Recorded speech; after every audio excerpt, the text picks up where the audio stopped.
Combien de temps les aliments restent-ils dans ton estomac? Fais-tu partie de ces gens qui ont tout le temps faim, peu importe la quantité ou la fréquence de tes repas? Si c'est le cas, il se peut que ce soit parce que tu manges des aliments dont l'indice glycémique est trop élevé. L'indice de c'est quoi? Je sais, ça a l'air compliqué, mais pas de panique. Il s'agit tout simplement du temps qu'il faut à ton corps pour digérer les différents aliments. Et c'est quelque chose qu'il peut être très intéressant de connaître si tu as un appétit insatiable et un excès de poids. Alors, es-tu prêt à arrêter de trop manger, à commencer à avoir plus d'énergie tout au long de la journée et à perdre tes kilos en trop? Eh bien, reste à l'écoute. Et n'oublie pas que nous avons toutes sortes d'informations utiles, comme celle-ci du côté sympa de la vie. Alors clique sur le bouton d'abonnement et active la cloche des notifications pour être averti de toutes nos mises en ligne quotidiennes. Très bien, maintenant ouvre bien tes oreilles. L'index glycémique est un système de valeurs données aux aliments en fonction de la rapidité avec laquelle il provoque une augmentation de la glycémie dans le sang. En d'autres termes, il mesure la vitesse à laquelle différents aliments sont digérés par l'organisme. Par exemple, le glucose est un sucre simple qui donne de l'énergie à ton corps un peu comme du fioul et tu l'obtiens à partir des aliments que tu manges. Ton sang transporte ce sucre dans tout ton corps jusque toutes tes cellules et tissus affamés. C'est pourquoi ça s'appelle la glycémie. Si tu manges quelque chose dont l'index glycémique est élevé, ta glycémie augmentera rapidement, ce qui te donnera comme un coup de fouet d'énergie. Oui, j'en suis. Non, attends une seconde. Ce n'est pas exactement aussi cool que ça en a l'air parce que ce regain d'énergie est de courte durée et presque toujours suivi d'une rechute. Comme Isaac Newton l'a dit, tout ce qui monte doit redescendre. Ce soudain regain d'énergie est le résultat d'une digestion rapide des aliments. Mais une fois ce processus terminé, ton réservoir de carburant se vide très rapidement. Cela signifie que tu vas te sentir rapidement de nouveau affamé et que tu vas recommencer à lorgner du côté du réfrigérateur. En résumé, si tu manges souvent ces aliments à digestion rapide, tu vas t'apercevoir très vite qu'en réalité, tu te retrouves à manger beaucoup plus que ce que tu devrais. On ne va pas se mentir, la cuisine est sans doute ma pièce préférée dans la maison et tu es peut-être dans le même cas que moi. On est nombreux comme ça, mais soyons réalistes. Passer trop de temps là-bas peut vite devenir un gros problème. Voilà les faits. Le cercle vicieux de la surconsommation d'aliments à haute teneur en glycémie entraîne presque toujours un gain de poids. De plus, ces aliments contiennent tellement de glucose que ton corps prend non seulement ce dont il a besoin, mais il stocke aussi le reste sous forme de graisse. Alors, à moins que tu ne fasses partie de gens chanceux, qui mangent à volonté et ne prennent pas un gramme, fais vraiment attention. D'autant que l'embonpoint n'est pas juste un souci esthétique. Il s'accompagne surtout de risques pour la santé, comme les maladies cardiovasculaires, l'insuffisance rénale et le diabète. Il est donc préférable d'éviter ces aliments ou de les consommer avec modération.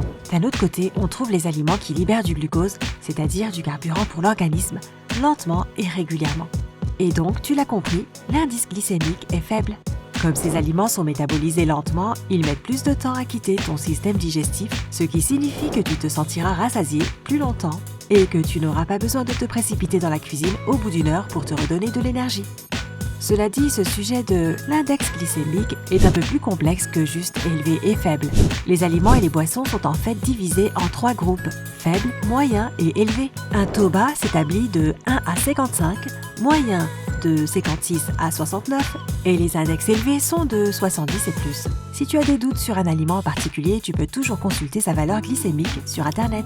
Comment les différents aliments se classent sur l'échelle?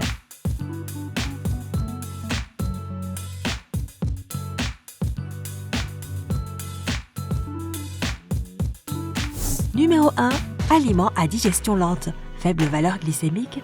Les légumes, comme les légumes à feuilles vertes, les carottes bouillies ou crues, la soupe de légumes et les bananes plantains. La plupart des fruits, comme les pommes crues, les oranges, les mangues, les pêches en conserve, le jus de pomme et le jus d'orange. Les aliments contenant des glucides complexes, notamment le pain complet, l'orge, le maïs sucré, les spaghettis, la farine d'avoine et les nouilles.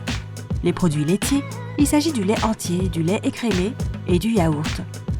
Les noix et les légumineuses, comme les noix de cajou, les arachides, les pois chiches et la plupart des haricots. Numéro 2.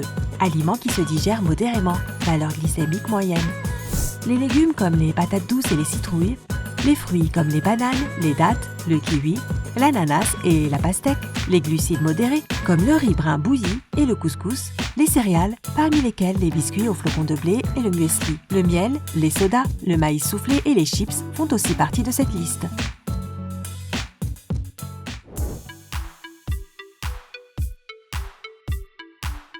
Numéro 3.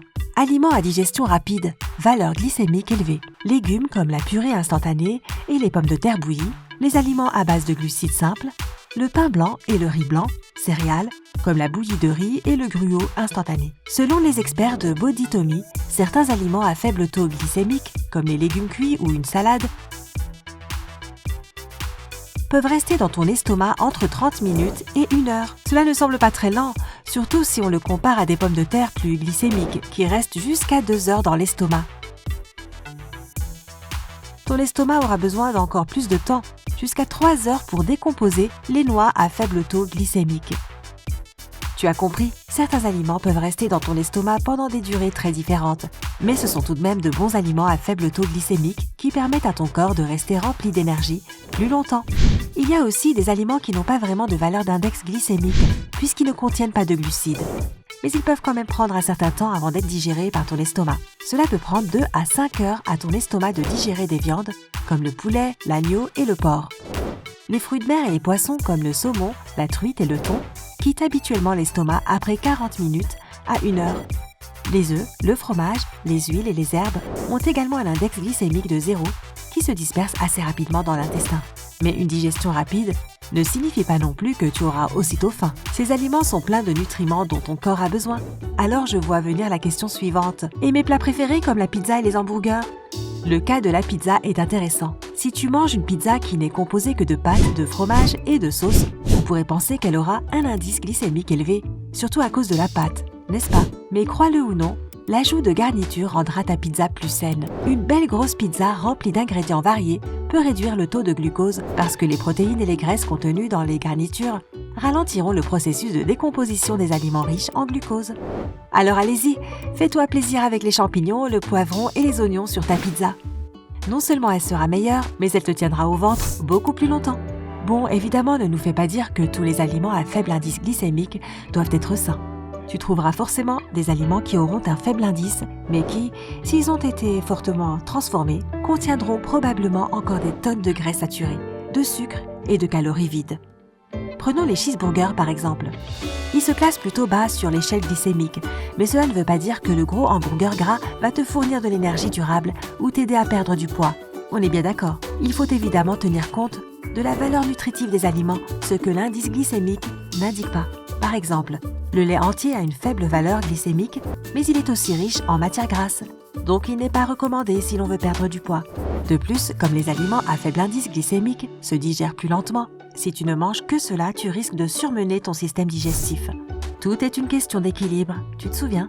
N'oublie pas non plus que le temps nécessaire pour métaboliser les aliments que nous avons mentionnés aujourd'hui dépend également de ta santé physique, de ton âge, de ton sexe, de ton niveau d'activité et de l'état général de ton système digestif. Maintenant que tu as appris tout ce qu'il y a à savoir sur le temps de digestion des différents types d'aliments, tu dirais que tu consommes surtout des produits dont la glycémie est faible ou élevée. As-tu appris des choses qui vont te faire changer de régime alimentaire après avoir visionné cette vidéo ? Fais-le nous savoir dans les commentaires ci-dessous. N'oublie pas non plus de donner un j'aime à cette vidéo si tu l'as aimée et de la partager avec tes amis pour les aider eux aussi. N'oublie pas de t'inscrire et de nous rejoindre du côté sympa de la vie.